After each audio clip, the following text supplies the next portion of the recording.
Hey guys, this is Justin. Hello and welcome to another video. So the D23 Expo is currently running in California, at least I presume. I haven't looked into it, but probably California. And we've actually got a bit of Star Wars stuff to talk about. Yesterday, I covered the Skeleton Crew trailer, which I'll admit I was pleasantly surprised by. Today, I want to talk about the Mandalorian and Grogu, which, yes, apparently is the name they are using for the future Mandalorian movie. I gotta say, The Mandalorian is probably my favorite Disney Plus Star Wars thing. I thought the first 2 seasons were phenomenal. Season 3 certainly a step back, but I'm a little concerned about this movie for a variety of reasons. And to me, these issues started long ago. They actually started after The Mandalorian Season 2. And I've had this theory before, but I think Disney was scared of losing the insane momentum that The Mandalorian generated. Mando Season 1 and 2 were absolutely massive. I saw it on the YouTube side with my numbers. It was like there were Star Wars movies continually releasing, but just from a pop culture standpoint, The Mandalorian and Grogu really entered the public consciousness, and I think there was definitely a concern that Season 3 was going to take too long to release, and that's why I believe that the Book of Boba Fett was sort of converted into Mando Season 2.5, and I think that, to be honest, the overall story has been really reeling since that point. And I think that Disney was not only worried about losing time with a Mandalorian show airing, but specifically losing time with Baby Yoda. And I think that they probably, realizing his value, changed his plot trajectory to move him back with Grogu. Because Season 2 took a pretty bold stand. I liked this tweet that said, IG-11 died, undone in Season 3. Moff Gideon captured, undone in Season 3. Din Djarin inadvertently comes into possession of the Darksaber, undone in Season 3. Grogu goes off with Luke, undone in the Book of Boba Fett. Razor Crest destroyed. Spoiler alert, we saw in the trailer for The Mandalorian and Grogu that the ship is back as well. Plus, most egregiously, what this tweet doesn't mention, I think, The Mandalorian really, I think, has negative character development when it comes to his position within the Mandalorian cult. Anyway, the progression of things feels a little aimless, and I've got to be honest, I'm worried that because of this, the movie is going to suffer, and The Mandalorian and Grogu looks like it will be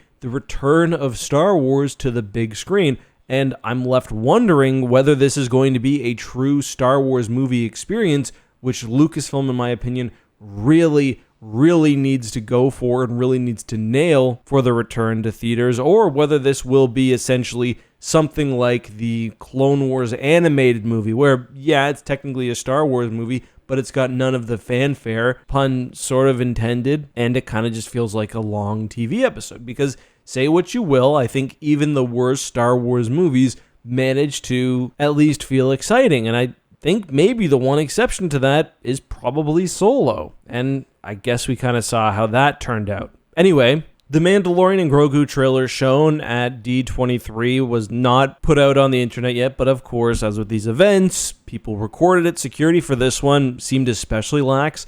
I am going to try to include it in the video, but Disney is pretty active taking these things down. So I'm going to link to the Twitter thread that I found it, and worst case scenario, go to Twitter, look up Mandalorian and Grogu trailer. You should be able to find it, but we're going to talk scene by scene as well. One thing that's interesting is that the sort of backdrop they go into is that New Republic camp we saw the Mandalorian meeting Zeb at, and that kind of indicates to me that we're getting the sort of Ranger Mando storyline for this movie, where he's going to be hunting down Imperials, presumably. The first 30 seconds of the teaser is just a flashback, sort of catching people up on the story. If they've somehow been going to D23 but also living under a rock. We see a couple of new action scenes, then very surprisingly, the return of the Razor's Crest.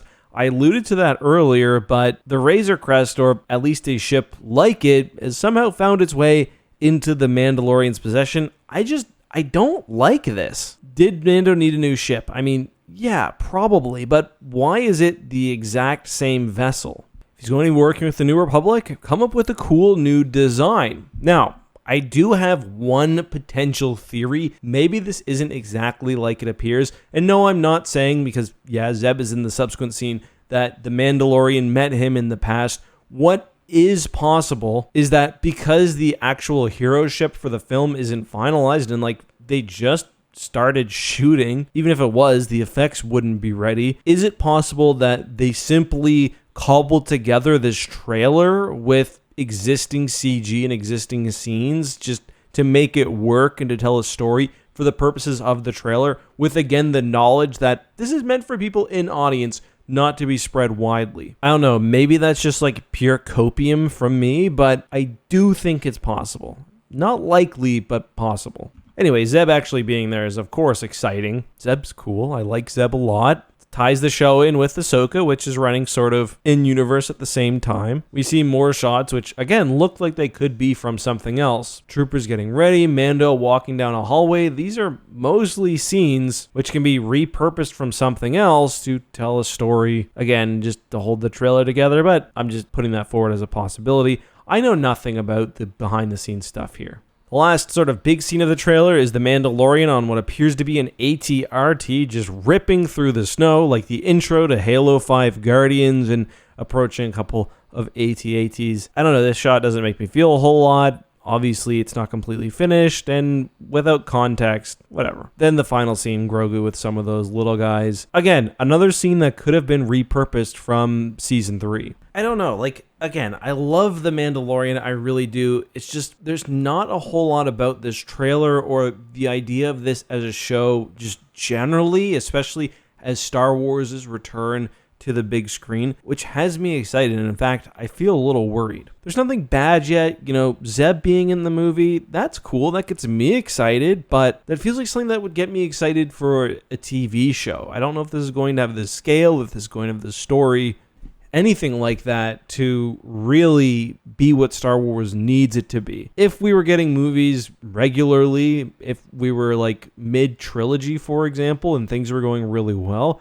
hell yeah, drop this movie. I'm sure it would do great. But man, Star Wars like really needs a victory right now. And I just hope that this is it, obviously. I mean, I hope that this is what it is. I don't want this movie to do poorly. I don't want it to be bad. I think a lot rides on it. Those are just my thoughts. I mean, let me know yours down below. Do you have the same sort of concerns, the same feelings, not just about the movie, but the direction of The Mandalorian as a whole? Look forward to reading your comments below.